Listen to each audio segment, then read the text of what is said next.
今日嚟到香港人開嘅租車公司達人啦，咁就係聽到 Elton 你就話你哋租車俾一個台灣人啦，咁中途竟然佢就俾咗另外一個人去揸，就係冇牌駕駛嘅，令到你哋好煩惱啊，亦都導致你哋報警去處理啦。咁嗰架車咧就係呢一架，係啊，就係呢架 Honda Fit。今次就專程我喺京都就嚟到成田呢一度就去想了解件事係點樣嘅。係。咁希望 Elton 你就可以同我哋講解下呢件事。係。今日就好多謝 Elton 你抽時間出嚟就講解翻呢一件無牌駕駛嘅事。咁你哋係喺日本呢度開公司去租車俾遊客嘅，即係冇話係邊一度噶啦，即係香港又好、台灣又好，或者係歐美嘅客人都好啦。好多業務都係 Elton 你哋負責嘅。係。咁我就係想了解翻呢一件事嘅詳細，了解咗之後就可以俾大家知道日本嘅租車嘅流程係點樣啊，同埋要注意啲咩。咁同埋可能有啲細節同交通安全或者同法例有關嘅，咁可以憑呢個事件就去了解多啲。咁同埋我大概睇過個概要啦，就覺得你哋即係做事幾認真嘅，咁所以我就專程喺京都度都要搭車過嚟，就去實際了解翻件事係點樣嘅。係嗰個事件嘅日期係幾時㗎？佢係今個月嘅6號至到10號，11月。11月，即係冇幾耐。而家我哋拍攝嘅只係19號，即係講翻大概上個星期左右嘅事。係啦，係。你都記憶得好清楚。邊個同你去租車嘅個事件係？係由頭到尾喺電話聯絡我嘅都係嗰位太太。台灣嘅客人太太啦，係啦。佢係第一次同你租車。第一次同我哋租車嘅，咁我估佢應該都係網上邊見到有我哋公司，然後就聯絡我哋咯。即係佢係憑喺你哋個網頁嗰度。網頁或者 Facebook 嗰類咁嘅地方見到我哋啦，係啦，咁啊跟住就直接聯絡我哋租車。係啦。你哋係即係 WhatsApp 定係台灣人用 Line 多啲WhatsApp 我哋當然都有，不過台灣人應該比較少用。佢哋約好咗11月6號嚟攞車咁樣。係啦。咁當日個流程係點樣㗎？喺機場接佢過嚟我哋事務所啦。佢哋喺成田機場度落機，係啦，跟住你就去接佢，即係同事去接佢。係啦。佢哋係幾多個人啊？佢哋3個人啦，一家3口，同埋一個細路女咯。即係阿爸阿媽、細路女咁樣3個嚟接佢嚟呢度，大概呢個 office 大約12分鐘左右嚟到啦，跟住就租車。係啦。咁個租車係佢哋2個大人啦，兩個大人都係有車牌定係點樣嘅？嗱，當時咧我哋都以為係2個大人有啦，咁啊嚟到結果係得太太有車牌，有應有嘅駕照譯本，咁我哋就影低咗之後就叮囑咗佢，因為先生冇啦，咁就只可以太太揸車，先生係唔可以揸嘅。咁當時佢哋亦都係明白先生係唔可以揸車嘅，咁而且離開嘅時候都係由太太揸車離開嘅。點樣去揭發咧？或者你哋點樣發現到佢係即係中途啊先生係有揸架車嘅咧？嗱，因為咁樣嘅，去咗第2日佢就 send 一張相俾我哋，係車入邊佢影嘅相嚟嘅。咁張相咧就影住車入邊有導航功能嘅車機啦。咁我哋就見到車機反光，就見到佢先生坐咗喺駕駛席度。而當時嗰個導航係顯示緊係高速公路行緊啦，我哋就懷疑嗰位先生係揸緊車啦。大概個位置喺邊度㗎？佢就冇顯示咯，但係即係我哋睇地圖睇到係好直嘅路，就90%都係高速，就算唔係高速都係大路咯，唔係一啲小型嘅山路嗰類咁咯。即係你睇到就係可能即係唔係好明顯係街道嘅地方啦。如果係街道嘅地方，可能佢話停喺度，佢先生可能坐喺駕駛席度整緊嘢，咁我哋都覺得合理。但係嗰度就以我哋揸車經驗，應該就唔係普通街道咯。架車係行緊嘅。係啦。咁你就覺得應該係先生揸緊車，咁我太太就喺助手席嗰度就影低個導航嗰度，係啦，跟住就將嗰幅相 send 俾你哋，就問啦個導航點樣用啦，係啦，咁樣，跟住就唔佢反光，跟住你哋都好勁喎，可以睇到反光，原來先生係揸緊車嘅，因為都幾明顯都係，係。當時租車嘅台灣家庭咧，租嗰架車就係呢一架啦。而家我哋出到嚟就想去講解下嗰個車 cam 係點樣啦。咁因為今次即係你話今日冇客人租，咁我哋就攞唔到車匙出嚟啦。因為老細妹想亂開啲車，係啦。咁我哋可以喺隔離嘅車度睇翻同一款嘅車 cam。好，因為係啦，你開呢架86嚟載我過嚟呢度嘅，咁所以就可以睇翻。咁個車 cam 係一模一樣嘅個款，可以上一上車。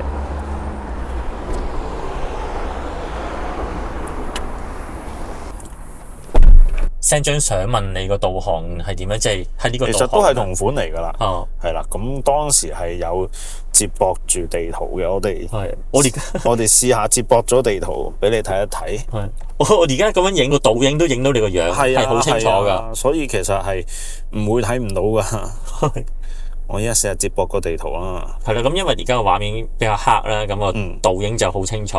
係啦，咁而家都睇到。係都睇到啊！佢當時應該係日頭嚟嘅。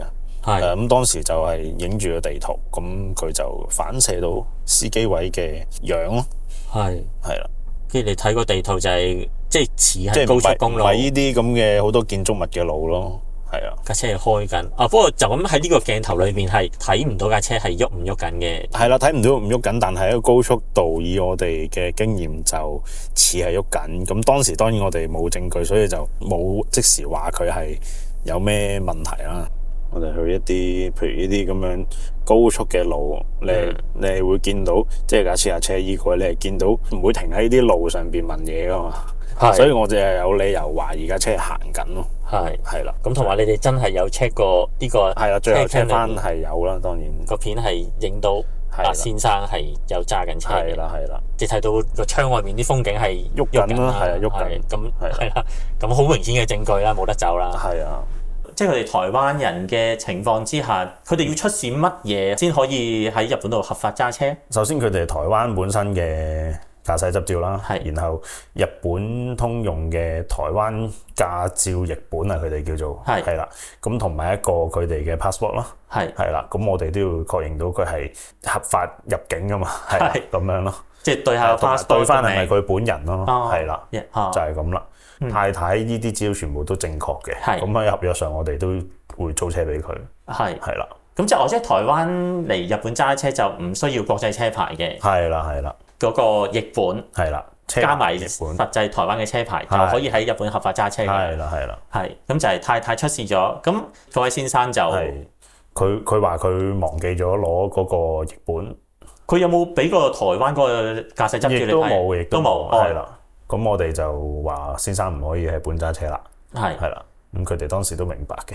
嚟到呢度攞車時嗰陣時，即係除咗要俾譯本，你要係咪好多文件要睇定係點樣㗎？我哋本身嘅做法咧，就係喺網上邊，佢預約嘅時候已經講明係依家好多都有同意以上條款，咁就下一步㗎啦。咁我哋喺同意之前，亦都將我哋嘅契約啊、私隱條例係擺晒嗰度，咁嗰陣時係只要剔就代表佢同意咗㗎啦，係啦。咁而家因為呢件事，可能有啲人會話，我都未必睇晒你哋咁多文件嘅喎。咁我哋而家就改咗做法，就將所有文件列印晒出嚟，攞車嘅時候全部喺現場簽署。喺網上面列明晒，咁呢個好基本啦。咁當然，我唔覺得你哋係呢一步有問題嘅。因為而家好多，譬如豐田咁樣啦，佢已經簡化到，只要喺網上邊承認咗嚟到就咁影完車牌已經行得。因為大家都想將個時間縮短，然後就出發。咁大公司都咁做，我哋就變咗都不如試下呢個方法啦。咁結果就可能有啲人會話我冇睇到喎，你咁長篇大論，咁我哋就轉咗做法咯。係啦。咁喺網上面嗰啲即係私隱條款嗰啲一來啦，咁其實都係好普遍，大家都習慣嘅嘢嚟嘅。咁佢哋嚟到現場啦，你哋口頭上點樣去解釋？我哋另外有一份將最主要注意嘅事項列咗出嚟嘅，係啦，嗰份當時都有簽嘅，主要就係唔好違例泊車啊、禁煙啊、有意外要報警啊、同埋話俾佢聽有個私隱條例喺度，咁因為我哋始終收集咗啲車牌啊、護照嘅資料，咁我哋都要話翻俾佢聽，我哋係做啲咩，同埋我哋車上面會有車 cam 咁樣，係有呢啲會列明出嚟嘅。係啦，即係基本上係要做嘅嘢都做足㗎啦。係啦。咁口頭上説明，咁都係用台灣嘅話，都係用國語同佢講。係啦，用國語同佢講咯。係，因為佢就當時阿太太都明㗎啦。係啦。先生都喺隔離聽住嘅。係啦。同埋阿太太都話係佢揸㗎啦。係啦，冇錯。先生咧就今次冇車牌咧就唔會揸㗎啦。係啦。咁呢個係好明顯講解過啦，咁同埋自己都作為一個成年人，常識上冇一個有效車牌唔應該揸車，咁呢個好基本啦。係冇錯。咁你哋都有説明一次，咁係呢度都冇問題。係。咁你當時收到之後啦，咁你係即係話俾佢聽個導航點樣用。咁我會問下究竟我哋睇到李寶斯先生未確定啊，因為嗰陣可能佢真係唔係揸緊，咁我哋都問咗保險公司喎，咁嘅情況會唔會有問題啊？同埋問埋老細應該點處理啊？咁樣咁我哋就了解咗呢啲情況先，跟住保險公司覆一覆，跟住加埋老細諗都，跟住又過咗一日啦。覆相嘅佢問你就答翻佢導航嗰啲問題。係啦，八手追導嘅問題就係另外你哋就我哋就冇刻意去問佢，係啦，冇問佢究竟係咪先生揸緊車啊咁樣。OK。係啦，冇問佢係啦。咁你因為我哋都未確定，咁保險公司就話，即係你問保險公司點解會有呢一步啊？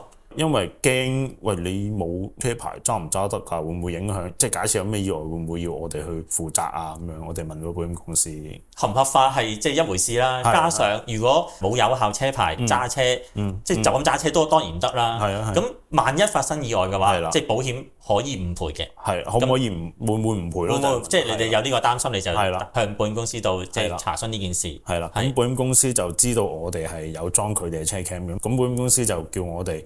你到時睇個車 cam 睇係咪真係佢揸啦？如果真係佢揸，咁你要報翻警喎。如果唔係喺途中有意外，就變咗係你哋都有責任㗎啦。咁樣，咁我哋就直到去還車嗰陣，我哋先去檢查嗰個車 cam。係啊。11月6號佢哋嚟攞車啊，咁還車係10號還車，即係中途係個客人揸住架車，你哋係唔會無啦啦叫佢翻嚟噶嘛？係啊，而且亦都唔知佢會去咗邊啦。當然，如果佢去得遠嘅就更加唔會專登翻嚟俾我哋睇啦。即係冇確實證據，究竟係咪真係阿先生揸緊？咁我好老實，我哋都要唔要問佢？但係諗下佢做得咁嘅行為，問佢又會唔會講咧？咁我哋都會咁樣諗，咁變咗就冇問到佢啦。咁啊係質疑客人，咁喺日本呢度都其實都好冇禮貌嘅。咁都係嘅，咁但係咁大家華人，我諗嗰個重點就係佢未必唔係覺得有冇禮貌啦，純粹係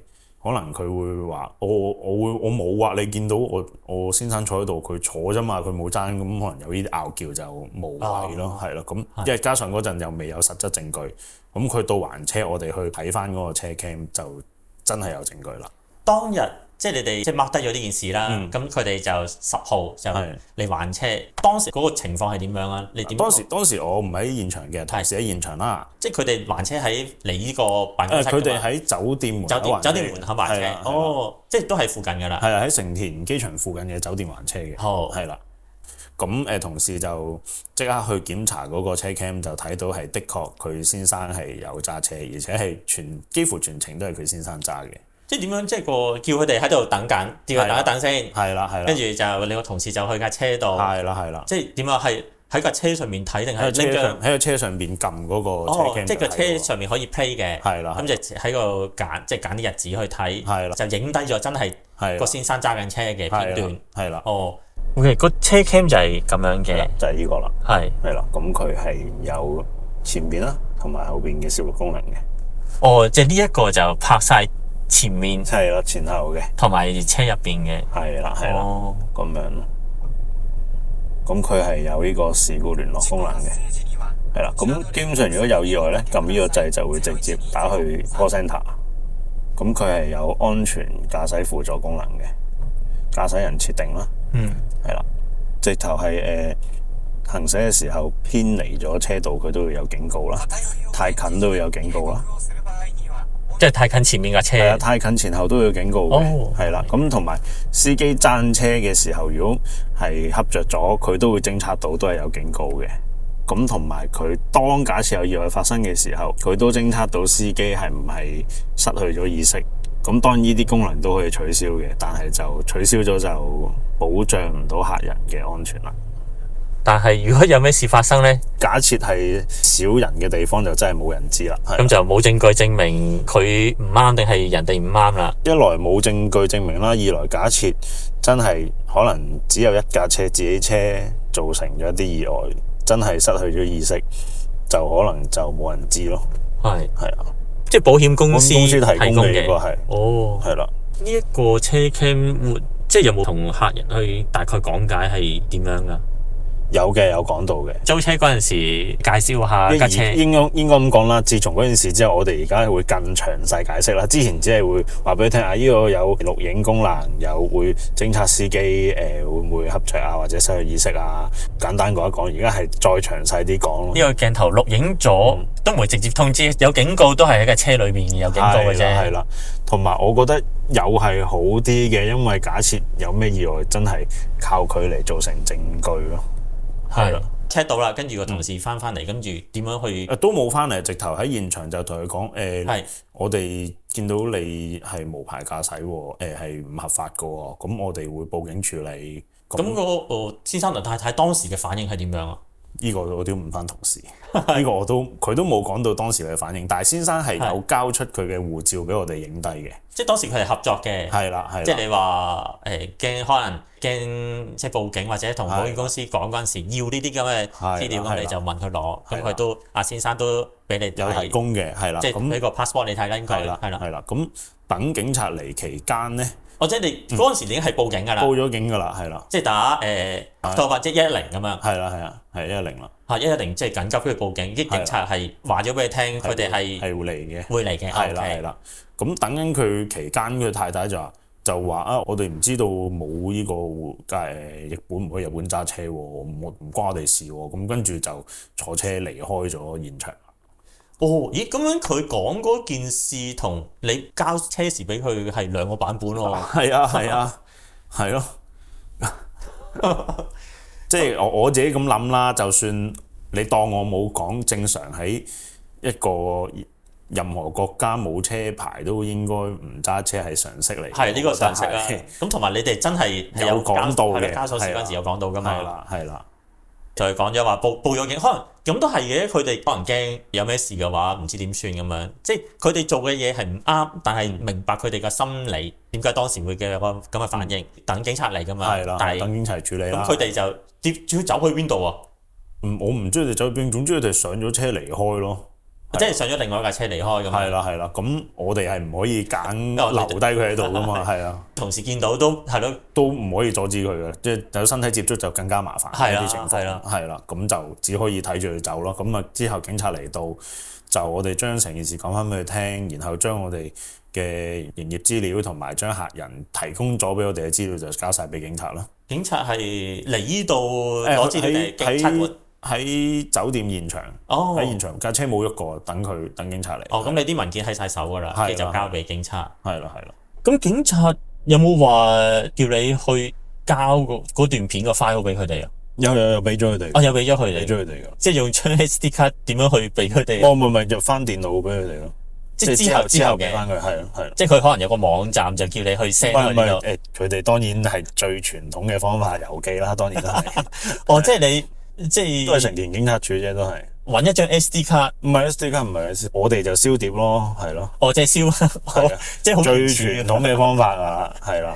即係將個 file 燒落碟度，跟住就郵寄去個警署嗰度，係啦。跟住佢哋就話收到啦，有冇咁樣㗎？佢冇話收到，係即係寄就寄咗啦。係啊，係。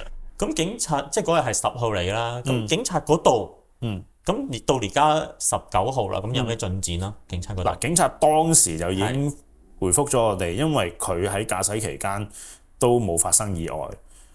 佢雖然係犯咗法，但係因為冇發生意外，我哋就唔會刻意去拘捕佢嘅。咁但係因為有佢嘅資料，咁我哋之後都會記錄低佢嘅資料，同埋同入管局嗰邊有聯絡咁樣咯。警察嘅回覆就係咁啦。之後就唔需要有咩特別嘅嘢要去做㗎啦。係啦，除非真係喺嗰段期間有發生過意外，但係我哋睇翻車 cam 就應該冇嘅。咁超速可能咁會唔會你哋會超速嘅話咁就會揾佢㗎啦，即係超速嘅話，講可能個鏡頭喺個馬路影到個車牌，咁原來係你哋擁有嘅車，跟住你同警察講翻係嗰個人揸車。係啦，咁就警察之後會揾佢哋㗎啦。因為我哋都真係當時有報到警啊嘛。即係譬如日本超速嘅話，佢唔會即時通知你㗎嘛，即係可能佢哋要喺警察內部。我見到有幾種情況嘅，有啲就即刻截住，有啲就據聞喺高速上邊有影相之後。係啦。譬如又係影相嘅，咁可能隔幾日先會通知你。係啦，咁暫時就未有通知，就應該冇超速。係啦，咁樣咯。係啦，警察呢度就明白，即係你哋都係做翻本分嘅，係即係報警係必須咯，必須嘅。即係以保險公司嘅講法係必須嘅，因為警察去唔去拘捕佢係警察嘅事，但係我哋一定要跟翻程序去報警。問翻仔細啲就係當場啦，你嘅同事去收車，係 check 到先生有揸車，咁係聯絡保險公司又聯絡警察定係點樣啦？保險公司就當時唔需要聯絡㗎，唔需要聯絡嘅，警察要聯絡咯。係有意外就當然要聯絡埋保險公司啦，但係當時係未發現有意外，所以我哋淨係聯絡警察咯。係。咁另外保險公司嗰邊咧，發生咗呢件事之後，你有冇另外聯絡保險公司話你即係你哋報咗警定係點樣咧？有同 agent 講過嘅，係啦。即係佢有咩？冇，咁佢話佢冇意外都唔會刻意做啲咩嘅，最緊要我哋報咗警，有俾警察知道有呢件事發生，係啦。即係你哋做嘅應對措施係要做嘅就做咗咯，正確嘅，係啦。咁到隔咗差唔多9日、8日、9日，保險公司冇特別聯絡，警察嗰方面冇特別聯絡咁樣，同埋加上係冇意外嘅嘅記錄啦，記錄咁都當係件事係平息咗嘅，應該算係啦，係啊。係咯，咁中途你唔會監視到架車噶嘛？係啊，我哋中途唔會睇到。係咯，就算唔係呢個案件啦，即係其他有人同你租車嗰個人係有合法文件嘅，租咗車之後，佢私底下即係揸去第二度，俾另外一個人揸車，咁其實都冇辦法過呢樣嘢。係啊，控制唔到叫做係啊。咁經過咗呢件事之後，你哋有冇啲咩特別去？雖然係防不勝防，有冇啲盡量去減低呢個情況發生啊？其實呢個真係好難做到。其實呢個，除非我哋係24小時睇住車入邊情況，但係呢個係唔可能嘅事嚟。係啊，所以真係好難去避免，只可以去多啲喺租車前判斷客人係點樣嘅人咯。但係其實都難嘅都。咁都好難睇嘅係咯。係啊，因為即係可能個客人佢本身真係其他嘢都好合理嘅對答，但係佢可能都會做出呢啲行為都唔出奇咯。係啊，好難去避免。就算大公司都唔會話避免到啦，大公司連車 cam 都冇。只不過大公司有個好處就係，假設真係有事，佢哋有財力去追究客人，我哋就難啲追究咁樣。係啊，即係就算拎車時嗰個人合法嘅，可能佢即係揸走咗之後，去叫另一個人揸，你哋都管唔到，管都管唔到。管唔到㗎，其實點講咧？我哋詳細嘅合約有寫明係唔可以咁做嘅。咁我哋亦都可以保留追究嘅權利。咁當然呢啲所謂追究嘅權利都要用錢去追究啦。咁我哋都好難去追究嘅，好老實。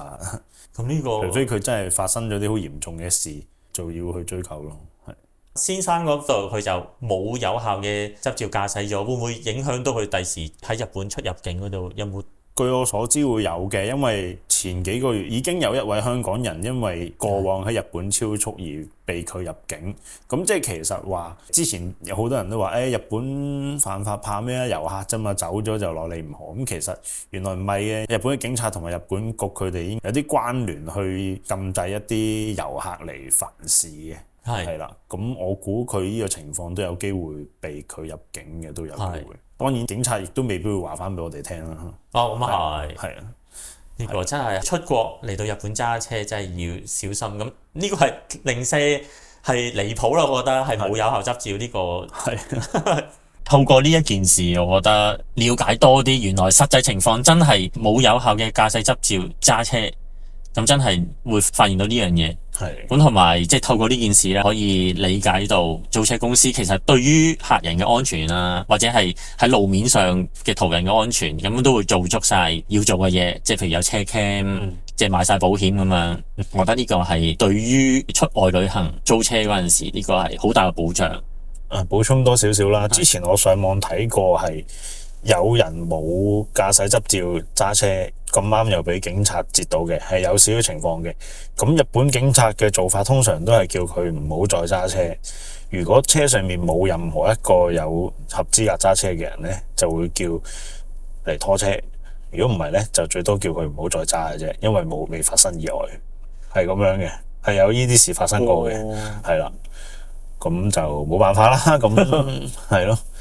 正常嚟講，佢都已經係犯咗刑法㗎啦。